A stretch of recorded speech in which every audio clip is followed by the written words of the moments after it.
ஒரு மண் இருக்கு. அதுல யாரும் இறக்கவே முடியாதாம். யாராவது இறக்க போக்குற நிலை வந்தா கூட அவங்கள வெளியே கொண்டு போறாங்க. ஏன் தெரியுமா?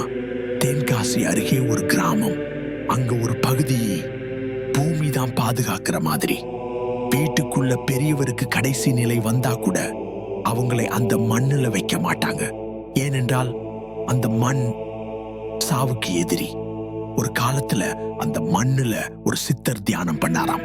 அந்த தியானம் முடிஞ்சதும் அவர் சொன்னாரு, இந்த மண்ணுல யாரும் உயிர் இழக்க கூடாது, இங்கே மரணம் தடை செய்யப்படும். அந்த நாள்ல இருந்து ஒருத்தர் இறக்குற நேரம் வந்தா கூட அவங்கள வெளியே கொண்டு போய் தான் விடுறாங்க. அந்த மண்ணுல மரணம் நடக்கலனா அதுக்கு ஃபியூனரல்ஸ் நடக்கவே இல்லை. அதுக்குள்ள வாழ்ந்தவங்க மரணத்துக்காக வெளியே செல்றாங்க. இது பயம் அல்ல, ஒரு புரியாத மரியாதை. 3ஆம் கான்க்கு சப்ஸ்கிரைப் பண்ணுங்க. அடுத்த வீடியோ உங்க வீட்டின் கீழே இருக்கிற மண்ணால யாரோ உங்க நிம்மதியோ இல்லாம போயிருக்கலாம். நம்ம ஊரை தொடருது.